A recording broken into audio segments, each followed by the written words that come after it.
Dale Pritchard sat up in bed and reflected on the recent events. She observed the man lying next to her and smiled. They had been dating for 2 months, during which time she had come to recognize that Wilkie was more intelligent and talented than any man she had previously dated.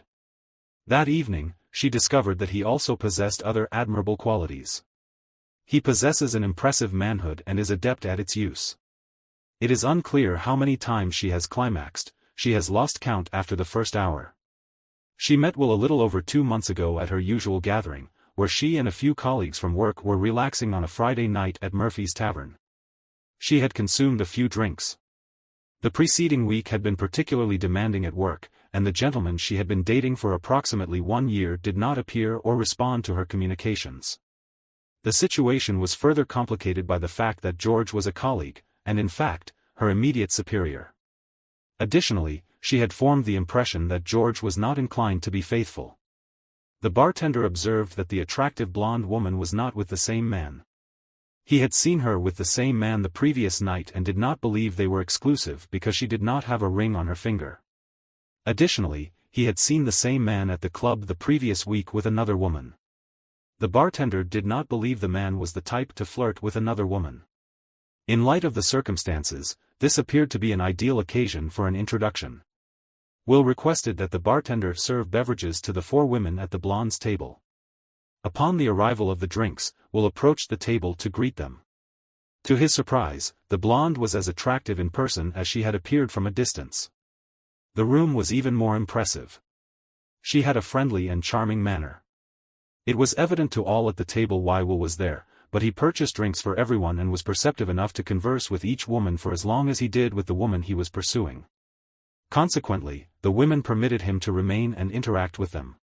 Will did not linger unnecessarily. Before departing, he obtained the digits of the woman's phone number, operating under the assumption that it was indeed her number. It is not uncommon for women to provide a fictitious number to avoid unwanted romantic advances. As soon as Will exited the tavern, the 3 women began offering counsel to Dale. They were unanimous in their assessment that he would be foolish not to accept a date with the woman in question. If Will called, Phoebe was the most adamant and, as usual, the funniest girl. If you do not accept his invitation, please inform me. I have never dated a white man before, but I would be willing to make an exception in this case. The other ladies laughed because they were more familiar with Phoebe than she was with them. Phoebe was known for her undying love and affection for her husband Jeffrey. Will did call later that week and DEA accepted his invitation to their first date the following Saturday afternoon. Will took Dale to the Art Institute, which DEA had not visited for at least 5 years and never with a man who had a deep knowledge of both classical and modern art. It was not as though Will was attempting to impress DEA with his knowledge, rather, it was a conversation in which he was learning about her preferences and dislikes. By the time Will dropped DEA off at her apartment later that day, they had made plans for their next date at Wrigley Field during the game. Will admitted his ignorance of baseball, and DEA was happy to enlighten him on the nuances of the game. It was Will's most enjoyable baseball game since his father took him to Wrigley Field when he was 10 years old, shortly before his father's untimely death in an industrial accident.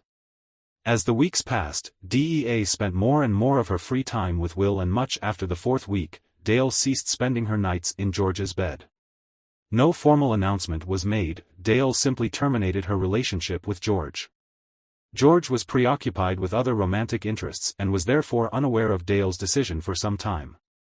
During this period, Will was aware that Dale was still involved with someone.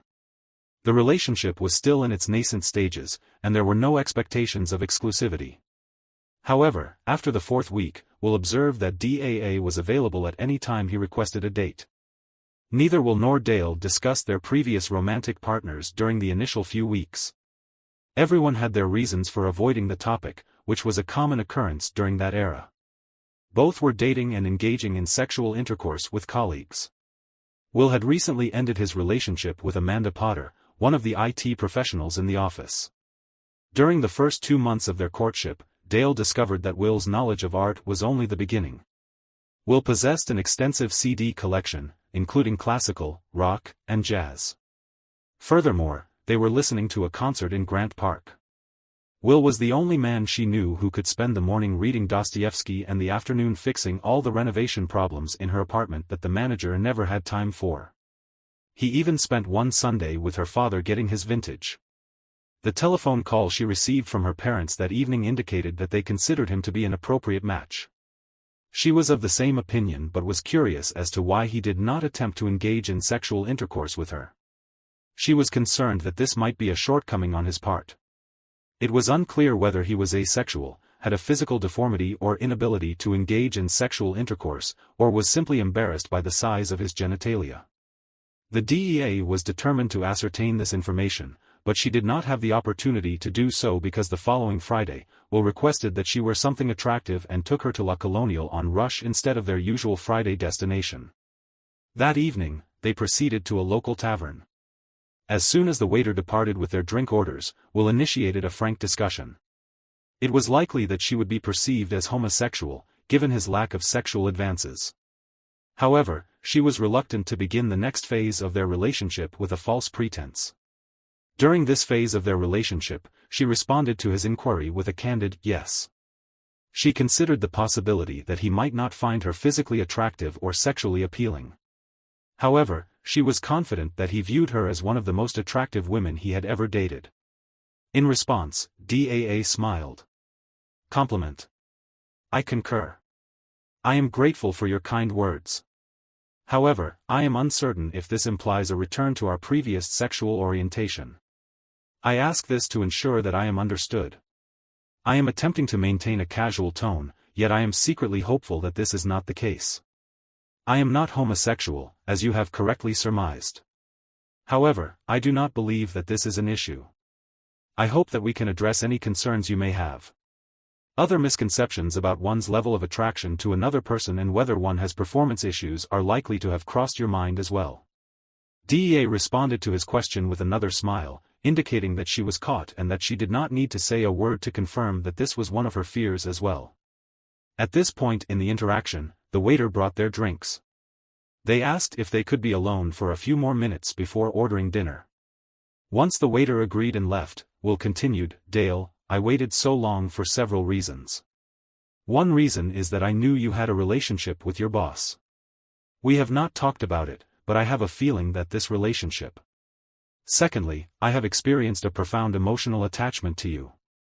It has only been a brief period of time, yet I am convinced that I am in love with you. I hope you reciprocate these feelings. The final reason I believe our first sexual encounter should be a loving one, rather than merely a physical act.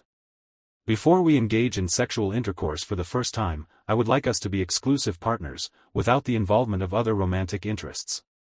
In the presence of other individuals, I pledge to refrain from engaging in any actions that I would not undertake in your presence. I ask that you reciprocate by respecting me in the same manner. Do I hold the same feelings? Affirmative. Do I desire to elevate the relationship to a new level? Affirmative. Do I believe you are the man I want to spend the rest of my life with? Affirmative. I would like to spend the rest of my life with you and start a family with you, but I feel that we need more time together before making such a lifelong commitment. I am looking forward to spending time with you to make sure that you are the person I want to spend the rest of my life with. George and I ended our relationship over a month ago, but I was negligent and did not tell him officially. I will rectify this omission as soon as possible. They proceeded to consummate their relationship shortly thereafter. Despite the temptation to forego dinner and proceed directly to his residence, they lingered over dessert. Once the front door closed, both were disrobed, pausing only to remove their footwear. They then resumed kissing, pausing once more as Will admired Dee's extraordinary physique. Da took her hand and led her to the bedroom, where they engaged in sexual intercourse for the first time after those initial hours. She had hoped that this would be the man she would love for the remainder of her life, but she was now confronted with a dilemma. Da enthusiastically concurred with Will that their relationship would be. He elucidated the situation with remarkable clarity and sincerity. If they were to maintain a close relationship, it would be imperative for them to refrain from engaging in any form of romantic or sexual involvement with other individuals.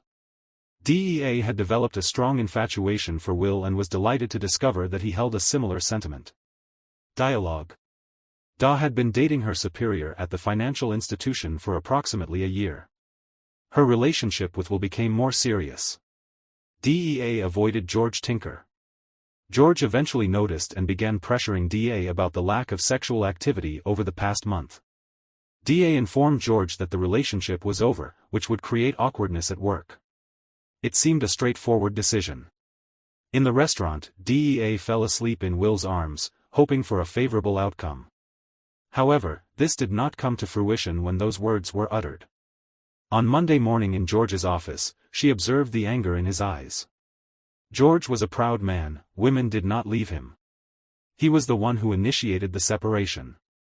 From losing his temper and yelling at the individual in question was that he was aware that there were 5 employees on the other side of the closed office door who would hear him scream. This would result in a loss of face for George. George did the only thing his selfish mind could think of. He informed DEA that it was of no consequence to him because he had engaged in sexual intercourse with an older woman the entire year they were dating, and that she was a Lucy. DAA left the office, one wondering what had motivated her to spend an entire year with this pitiful semblance of a man. Will and DEA continued to develop a deeper romantic attachment and spent the majority of their time together on weeknights and weekends. One evening, following an intense sexual encounter, DAA was unable to contain her curiosity any longer. She leaned in, propping her head up with one hand, and inquired about the source of his remarkable sexual prowess. Will, recognizing the gravity of her question, responded with a smile, but his expression soon turned serious. She was fearful of the answer. Will ceased to treat her question with levity. First, he inquired as to her motivation for seeking this information. In her past, there were either numerous women or some form of female fatality. In either case, he felt as though he were competing against an uneven playing field. I am attempting to refrain from laughter. Dale, you have no competitors. I am attempting to refrain from laughter because I had similar inquiries about your past.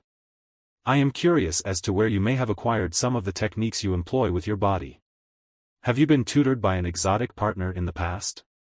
I hope it was not George.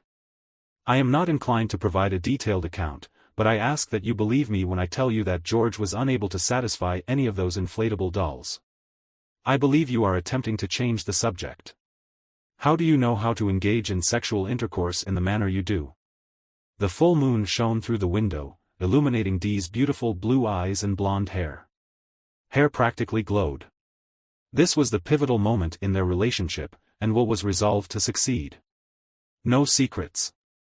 I was fortunate in my final year at university to become the romantic partner of one of my professors. While we were not in love, we were deeply affectionate for one another. She was quite vocal about her feelings. When it came to the topic of how to please her, the affair continued throughout my senior year of school. On the day after graduation, she ended it. She provided me with a round-trip ticket to Europe, a Eurail train ticket, and a Lonely Planet guide. She advised me to have a good time and to forget about us. She was aware that I had feelings for her that she was not reciprocating. I had feelings for her that she was not inclined to reciprocate. I spent 5 weeks in Europe. During the first 2 weeks, I was melancholy because I missed her while touring Paris, the city of love. During the following 2 weeks, I was with a group of Australians in the south of France and north of Italy. I spent the last week in ABA with an Italian colleague. I returned to the United States with a profound appreciation for the insights my professor imparted. Please extend my gratitude to your professor if you have the opportunity, but remember our agreement, we are exclusive. Regarding your question about my sexual experience, I will answer as candidly as I can. I lost my virginity to a girl I dated in high school. We had our first sexual encounter after our prom. She said she was also a virgin, but I have my doubts about that. Ultimately, it didn't matter because I managed to lose my virginity before I graduated from high school. That was my primary objective at the time. In addition, I had another experience that I will share with you. This was not my inaugural attempt at this endeavor when I was younger. John Mayer and I were employed as bus boys at a delicatessen, and we both resolved that we did not wish to graduate from high school as virgins. However, neither of us had any prospects, so we opted to visit a brothel and solicit prostitutes to engage in sexual intercourse. The issue was that we lacked the necessary resources to do so.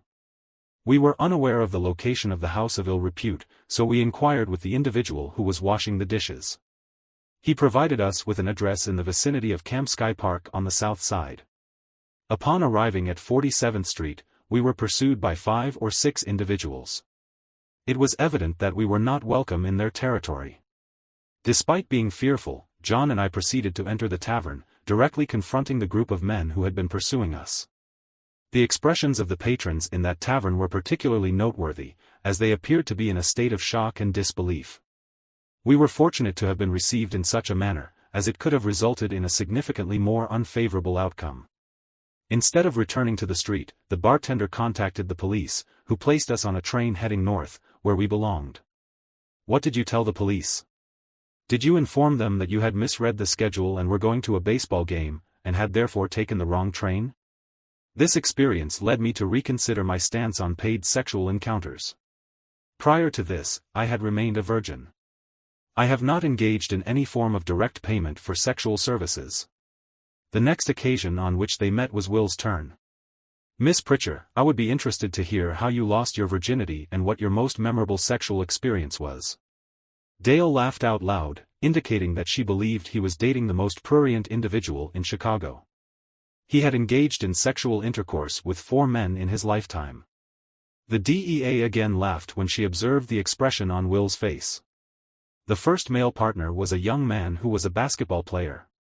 He was the object of his affection for 2 years while he was enrolled at the university. 1 year I had been dating Jason Jerry for approximately 6 months when he took my virginity. After a night of consuming inexpensive wine, I was sufficiently relaxed to finally seduce him. He was always a gentleman and never even considered hurting me. I probably would have married Jason, but he died of a congenital heart defect.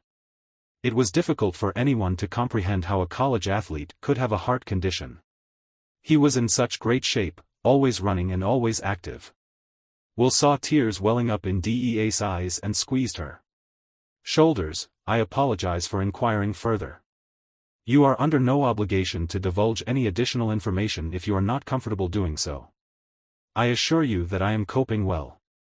I acknowledge that I still experience distress when I reflect on Jason's passing. He was a kind individual, and I had a profound affection for him. DEA reached over to the nightstand and retrieved a napkin. She used it to dry her eyes and blow her nose. Her nose was in an unladylike manner. DEA exited the bedroom and proceeded to the bathroom, traversing the room via a napkin, and proceeded to the toilet. She proceeded to flush the toilet and returned to the bedroom. She observed her almost perfect figure throughout this process. It is reasonable to conclude that the second individual is Jason's teammate, Tommy Rawlings. Almost a year after Jason's demise, Tommy and I commenced a romantic relationship. Prior to and following Jason's passing, Jason's teammates consistently treated me with kindness. There was no inappropriate conduct on their part, but over time, Tommy and I developed mutual attraction and began a romantic relationship without the knowledge of our mutual friends. 1 month later, I found myself in Tommy's bed. I was aware of Tommy Rawlings' identity. Rawlings spent 2 years in the National Basketball Association before sustaining a knee injury. He was 2 m tall and had dark skin like coal. I was unable to conceal my trepidation, which Dale noticed and responded to with a smile, indicating his awareness of my feelings. My friends have informed me that men are, for the most part, similar in their characteristics. Women, of course, are not much different. I cannot count the number of my friends who have expressed interest in knowing what it is like to be with Tommy. There is a common assumption that he is as large as can be. This is, however, a myth. If we consider Tommy's case, it can be said that he is, on the whole, average in this regard. I will not dwell on this further. In response to my previous question, I was informed that his mother was somewhat fanatical. I was not keen on the idea of Tommy dating a white girl. Subsequently, following the signing of his professional contract, she assumed that I would embezzle his money, which was a rather implausible assumption given that she was the one who had depleted his financial resources after he had only spent a couple of years in the NBA. She could often be seen in the stands wearing a plethora of jewelry and shouting at the judges on the few occasions that he had actually been selected to play. George, therefore, represented a significant error in judgment. A few months after my promotion to the role of senior cashier, George began to pursue a romantic relationship with me. This was not, however, harassment, it was a voluntary arrangement. He originated from a financially affluent background and exhibited exceptional social graces. I was 25 years of age at the time, had not been in a committed relationship, and had not engaged in sexual intercourse with anyone for a period of 2 years. I was therefore particularly susceptible to his advances. He once inquired as to the source of my unique ability to apply pressure in a manner that was so effective. In retrospect, I believe that Phoebe played a role in this development. One evening at the tavern, I was approached by a striking black woman. When I expressed my uncertainty about the location of George within me, Phoebe suggested I engage in Kegel exercises, claiming they could address the issue of a small manhood. I believe you derive pleasure from all my exercises. I am grateful this ordeal is now over. His ego was quite pronounced. His head barely fit on his shoulders. He was eager to inform me of his other romantic interests when I terminated our relationship. This will undoubtedly impact my future at the bank. I will need to consider alternative career options if I am to advance in my field. The concerns that were expressed by DAA that day soon became more apparent. DAA was overlooked and the next manager vacancy was filled. The individual who was promoted had minimal qualifications, no education, and no DAA qualifications. Despite her qualifications, her work life became increasingly challenging. In contrast, the two individuals exhibited a strikingly similar set of values, aspirations, and dreams. They gradually became inseparable, with friends and family members often remarking that they were soulmates. One notable test of their friendship occurred in the spring, when Dalla encouraged Will to join her JV softball team. The previous fall, DEA had observed Will play quarterback for his flag football team. He demonstrated impressive throwing abilities, with a recorded distance of over 50 meters. During the subsequent winter, she watched him shoot a three-pointer in a YMCA basketball league. Despite his proficiency in football and basketball, Will exhibited a lack of skill in baseball. The team eventually reassigned him to right field, where he served as a batter in the 9th inning while Dale pitched and batted clean. Dale was impressed by Will's ability to adapt to this new role with grace and dignity. Despite his lack of experience in baseball, Will retained a degree of ego. On the night in question, he took Dale to his house and engaged in sexual intercourse with her to such an extent that she was unable to walk the following day.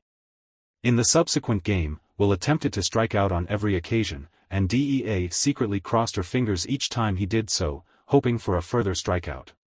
In the period preceding the wedding, scheduled for December, Will proposed marriage.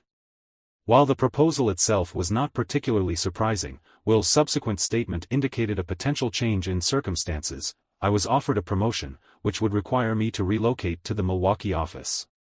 While the increase in remuneration would be modest, it would represent a step forward. I informed them that I would first discuss the matter with my partner. I would only accept the offer if you. The DEA was pleased with this information, with the exception of the promotion. I believe it is time for me to advance my career and pursue other opportunities. I will contact a headhunter in Milwaukee and begin my job search. Hopefully, I will have something before the wedding. She did find a job in Milwaukee working for a local startup, First Business Bank. It was additional income that was. The remuneration was comparable to that which she had earned in Chicago, which was beneficial given that the cost of living was slightly lower in Wisconsin. Consequently, DAA promptly relocated to Will's apartment, given that the wedding was only 3 months away. The wedding was a resounding success, and Will could not help but smile broadly when he saw his bride walking down the aisle in a white dress. She resembled a figure from a film entitled Bride. The magazine article only she was genuine and would become Will's wife in 10 minutes when Mr. Pritchard placed Will's hand in hers and looked into his eyes, saying, "Take good care of my little girl." Will replied with sincerity, "I intend to do so." 3 years later, Will was an assistant manager and pregnant with their first child. Will took 3 months off when Billy William Jr. The bank's proprietors, Mr. and Mrs. Johnson, were exemplary colleagues. A's employees were diligent and satisfied customers. The Johnsons, in turn, went above and beyond to foster a family-friendly work environment. Shortly after Billy's birth, Will and Dale sold their apartment and purchased a house. Their lives were initially blissful, but this period of contentment was soon disrupted. Dale was incredulous when she heard the news. Mr. Johnson called a staff meeting to announce that the bank had been sold to a large national bank headquartered in North Carolina. This was in 2009, a period when the economy was experiencing a significant downturn. Many small banks across the country were either closing their doors or being acquired by larger financial institutions. It was therefore not unexpected that the First Business Bank was being sold. The most astonishing revelation was that the individual who had been introduced as the new executive vice president in charge of all retail banking operations in Wisconsin for the acquiring bank was, in fact, George Tinker. Upon returning home that evening, Tinker immediately sensed that something was amiss with his wife. He proceeded to wash the dishes and kiss their 6-month-old child. A period of 1 month elapsed. Old son, before sitting down to dinner, he waited. It was not possible that she was pregnant because there was a glass of wine in front of her. She was not permitted to consume alcohol when she was pregnant. They ate in silence for no more than 3 or 4 minutes before Da said, "We need to talk." Could these 3 words be followed by good news? When conveyed by a devoted spouse, DAA proceeded to apprise Will of developments regarding her new superior. Despite the fact that DAA and George would not be situated in the same edifice, the organizational structure was such that they would likely find themselves in the same meetings for extended periods, either in the presence of other branch managers and assistant managers or, more worrisome, one-on-one. The conversation then proceeded to the topic of the new executive vice president in charge of all retail banking operations in Wisconsin for the acquiring bank. One discussed the work of the company or its personnel and affiliates. Despite the nature of the topic, the conversation did not become heated. Both DAA and Will remained calm and discussed their options, which they realized after much discussion were very limited. They had just bought their home, increasing their budget to buy a home close to good schools. The house was large enough for 2 more children. However, it lost value within the first year of their purchase, as did many houses at that time. They purchased the property near the peak of the housing bubble, and now their mortgage has been turned upside down. They were luckier than most, as the house had only lost 25% of its value. Nevertheless, even after their 20% down payment, they were still indebted to the bank for more than the current market value of the property, making relocation an impractical solution. Will proposed an alternative, securing employment for DAA.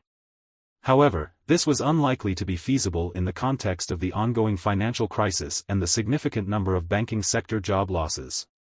The probability of DAA securing any new positions was, therefore, remote.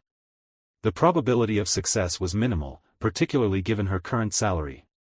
That night, Will went to bed and held his wife as tightly as he could, waiting for her to fall asleep. However, it would take a while. He was unable to shake the feeling that he had let his family down. It was evident that they would be unable to survive on his salary alone in the near future. His wife would have to work for her ex-partner. George pondered whether he was sufficiently resilient and, more crucially, self-assured to withstand the potential impact of this information on his marriage. Initially, it appeared that their concerns were unwarranted. George's interactions with DAA were characterized by professionalism. He refrained from disclosing any details about their previous relationship or its conclusion. However, all good things come to an end. One day, George invited Dale to have lunch with him, which was not an unusual occurrence. It was a typical business lunch between an employee and a manager. At least, that is how it began. Over dessert and coffee, George changed the subject. He stated, "You know, I couldn't come to terms with the fact that you left me." Dale was particularly taken aback by George's remark. It came as a complete surprise and was a harsh and direct blow to his already fragile ego. "George, what are you talking about? Firstly, I do not appreciate you referring to my husband as such or using any other derogatory or offensive language. Secondly, you have admitted to engaging in sexual intercourse with other women. Throughout our courtship, women, I must acknowledge that your lack of commitment has resulted in a relationship that has outlasted its natural lifespan." George lowered his voice. "Listen, my dear, it is imperative that you accept the reality that you will lie in my bed and ask me to engage in sexual intercourse with you, or, if you are unable to do so, then images of you in a state of undress will be made public. Furthermore, I will ensure that these images are disseminated to a multitude of individuals. The aforementioned photographs were viewed by your idiot husband and numerous others. Should you fail to exert sufficient effort during our sexual encounters, your future employment prospects will be adversely affected. DAA was incredulous. The room began to spin, and her breath caught in her throat. This was the first occasion on which she had discussed the photographs with George. Before he could conclude his demands, DEA rose to her feet. She proceeded to the restroom, where she became visibly distressed. Tears streamed down her cheeks as she washed her face and rinsed her mouth. By the time she returned to the table, George was gone. She answered her phone, but did not look at the number. The timing of our reacquaintance is inconsequential. You have until the end of the week to make a decision, and it is imperative that you make an informed decision. DEA did not return. She returned to the station that day. She proceeded to her residence and spent the subsequent hours in the living room, attempting to comprehend the implications of her circumstances, including the financial obligations associated with their mortgage. The situation had changed so rapidly, and she was unsure of how to restore equilibrium. She typically collected their son, Billy, from daycare on her commute home, but today she contacted Will at work and requested that he retrieve Billy, citing the need for rest. Dale had not yet made a decision when Will and Billy returned home. The evening was lengthy, but shortly after Will put their son to bed, he joined Dale at the kitchen table. Dale proceeded to inform him of George's demands and threats. Will did not interrupt, but Dale was aware of his growing frustration. She observed his fists clenched tighter and noted the pained expression on his face. However, she was unaware of his thoughts. As he listened, Will considered the possibility of murder. He was reluctant to take such a drastic action, however, due to the understanding that killing George Tinker would have a detrimental impact on his family and prevent him from seeing his son grow up. In a moment of decisive action, Will spoke for the first time, stating, "I am going to cross the street and speak with Ron Wallace. I will attempt to remain calm until I return.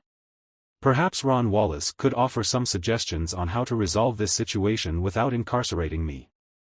It is not uncommon for individuals to act in ways that are contrary to their own best interests." The last sentence had the opposite effect on the Drug Enforcement Administration, DEA. The prospect of incarceration had not even crossed the officer's mind until those words left Will's lips as he walked out the front door. Wallace was a detective in the county sheriff's office. Ron and Will had been friends since the Cones relocated to the area. Ron and his wife Sally were the first to greet them almost a year ago. Their daughter was Billy's nanny. Will knocked on the door and Sally Wallace greeted him with a hug. Will apologized for barging in. He inquired as to whether Ron was present and, upon Ron's arrival, requested information regarding Will's desire for a beer. Before concluding his narrative, Sally stated that the individual in question fled the premises and proceeded to traverse the street in the direction of the KY residence. Subsequently, Ron posed a series of queries. He stated that he was contemplating the optimal approach to resolve the situation, but initially sought to consult with the Drug Enforcement Administration, DEA. The two men proceeded to Will's residence, where they encountered Dale and Sally engaged in conversation within the living room. Sally reassured the DEA by guaranteeing that Ron would not permit Will to engage in any reckless actions and that he would contribute valuable insights. The following morning, DA proceeded to her place of work, attempting to act in a normal manner, as Ron had advised. Ron and Will proceeded to the DA's office, where Ron introduced Will to the DA, Donna Carson. Carson was a large woman, probably just over 180 centimeters in height and weighing at least 90 kilograms. She noticed Will looking at her and began to laughing. "Isn't this what you expected, Mr. KY?" Will was immediately embarrassed. "Don't worry, Mr. KY. I'm used to people being surprised. Every cop show on TV has some skinny prosecutor. People expect to see Angie Harmon, all 50 pounds of her, when they come into my office. Instead, they get Miss Amazon." Her manner endeared him to her. Will smiled broadly at her as they shook hands. Ron provided an account of the circumstances that led to his visit, relaying the information he had received from the DEA. He also informed Miss Carson of the reason for Dale's absence that morning. Ron's suggestion was well received. The plan was for Ron to meet Miss KY at their residence that evening. There was confidence in her ability to persuade Mr. Tinker to be recorded, despite her initial reluctance. Her demeanor was observed to be fearful, but it was noted that Ron had previously demonstrated similar abilities. I am confident that you will prepare her adequately. Furthermore, I have known Miss KY for approximately 1 year. My wife and I believe that she is a resilient individual and that she will be able to cope with the situation. Ron regarded me with a look that conveyed his thoughts on the matter. Many women who are victims of harassment initially deny responsibility before we can even secure a conviction. This occurs either while we are attempting to persuade them to wear recording devices or in court. Miss Carson is highly skilled at assisting these women. It is imperative that we assist Miss KY in overcoming her fears. Mr. KY, I will be at your residence at 7 p.m. if you and Miss KY are amenable to this arrangement. I will discuss our plan of action with you and your wife. Ron, can you attend if Miss KY agrees? We will request that she attempt to record Mr. Tinker. This will bolster our case and any subsequent litigation she may file against Mr. Tinker and the bank. Do you have a personal representative? I must admit that we have not yet discussed this matter. The matter has not even been broached. I had not considered assisting my wife in extricating herself from this disagreeable situation. Ron, kindly inform Mr. Key of the identity of the most vicious shark in the water. I believe you are already aware of the individual in question. Donna Carson spoke these words to Ron as she inscribed the initials TEJ in a notepad lying on the table. Will attempted to maintain a neutral expression as Miss Carson took a page from her notebook and the document was placed in the shredder behind her chair that same day. Will and DAA were able to arrange a meeting with Thomas Johansson in the late afternoon. Johansson was very businesslike. He asked 2 questions while DAA told him about the lunch conversation and then proceeded to the matter at hand. I am going to assume you are telling me the whole truth. If you are not, please tell me now. DEA simply he nodded in response. Very well, this is what I suggest. Once Tinker is arrested, we will sue both Tinker and the bank. I have no doubt that this is what the DA is committed to. We will freeze Tinker's assets so that he cannot dissipate them. His legal fees are going to skyrocket, and we want to stop him from spending it all. I was suddenly worried about where this would lead. Mr. Johansson, It is evident that the financial resources available for litigation are limited. The prospect of 2 lawsuits, particularly if the bank were to contest them, would undoubtedly be financially onerous. It is, therefore, prudent to consider the potential risks and rewards. In the event of an unfavorable outcome, it is essential to recognize that the financial burden would fall on the plaintiff. However, it is also crucial to understand that the legal fees, which would be 40% of the awarded sum, would be covered by the defendant. This is a significant concession on the part of the defendant, as it allows for a high percentage of the eventual award to be retained by the plaintiff. To illustrate this point, consider a scenario where the plaintiff is awarded $2 million, but only receives $1 million. In such a case, the defendant would still be responsible for $400,000, which is a substantial sum. Secondly, there is a high probability of success in the case against Tinker. The only uncertainty is the amount of damages that will be awarded. It is possible that Tinker may have a negative net worth, although this seems unlikely. Thirdly, there is a strong possibility that Tinker is a serial harasser. These individuals are rare and usually target more than one female subordinate, either by making unwanted advances or by continuing a romantic relationship with them. This is where the majority of my expenses will be incurred, and I will earn my fee.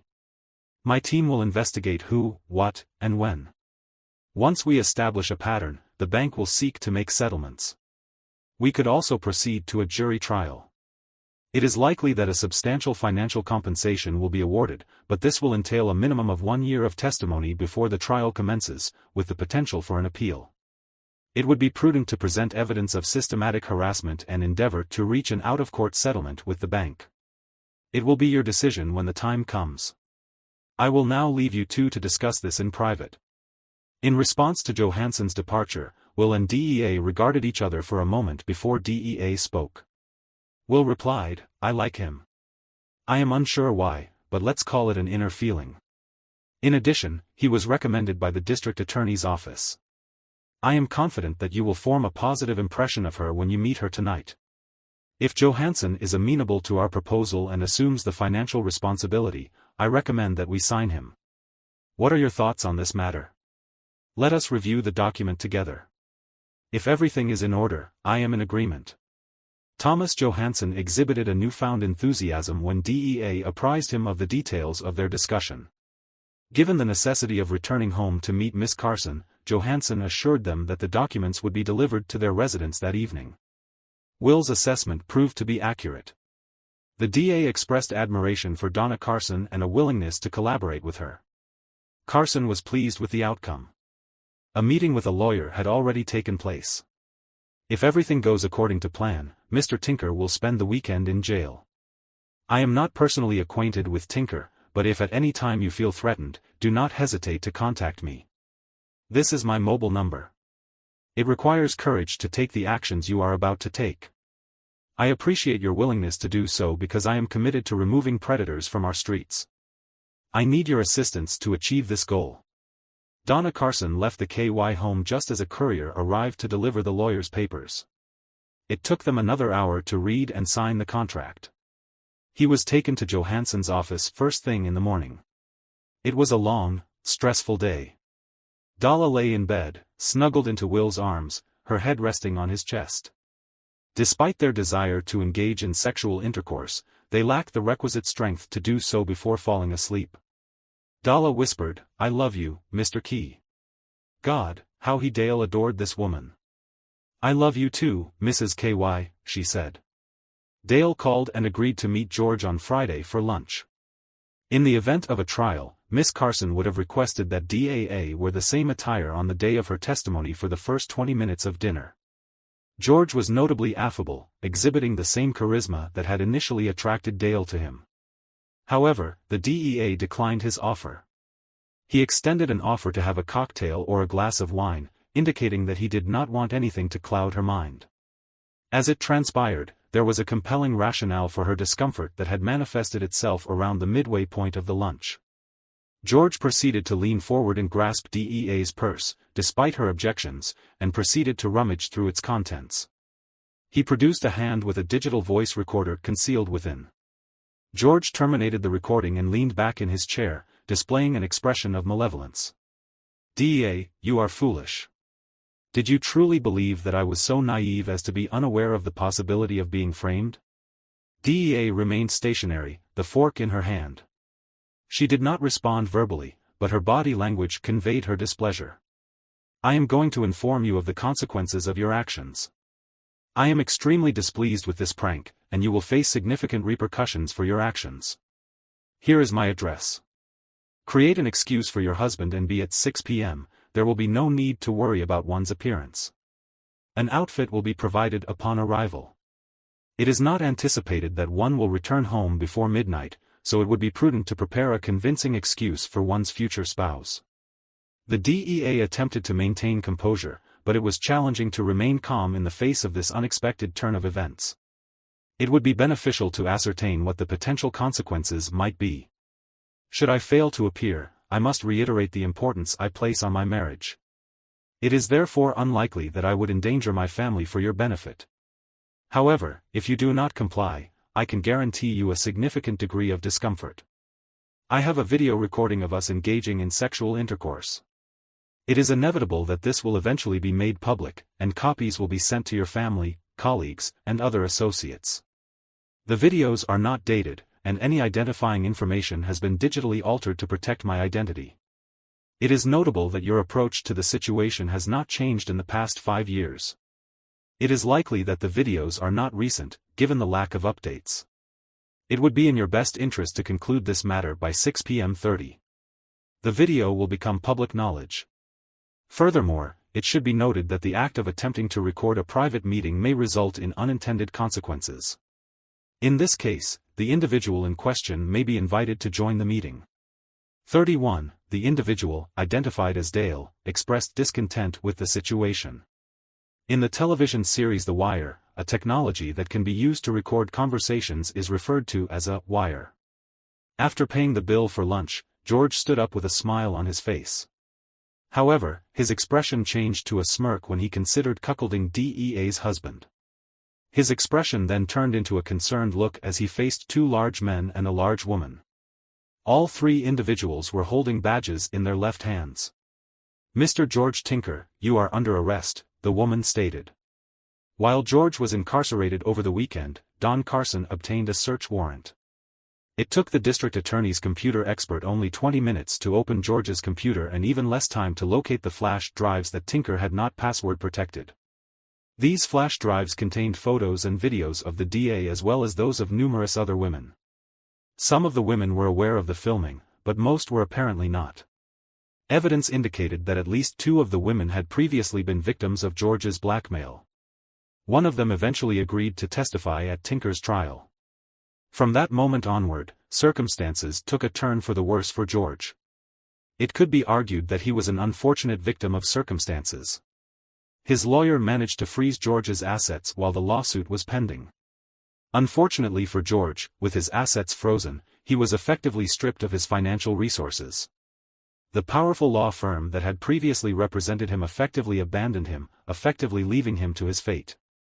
This turn of events was not unexpected, as the civil suit and criminal case against George were both well-founded. The district attorney did not receive a lenient sentence.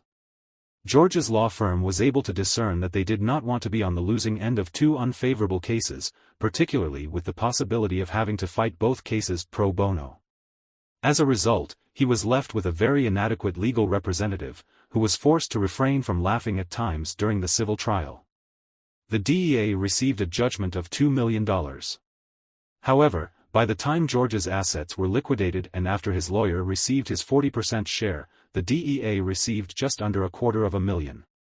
Nevertheless, she considered it a significant sum, especially after the bank also settled out of court and she received another $300,000. George had been intending to leave for some considerable time. He was sentenced to 5 years. A sentence of 1 year was handed down, with no possibility of parole until at least 3 years have been served. The district attorney ensured that the sentence would not be served in one of the country club prisons. 6 months after George's trial, Will and Dale were relaxing in the Wallace backyard, watching Ron grill chicken and shrimp. DEA's belly was swollen, and they were expecting twins in 2 months. George was relaxing in the Wallace's backyard, swimming in the above-ground pool with the Wallace's teenage daughter and her boyfriend. Due to his reputation for burning everything, no one let George near the barbecue.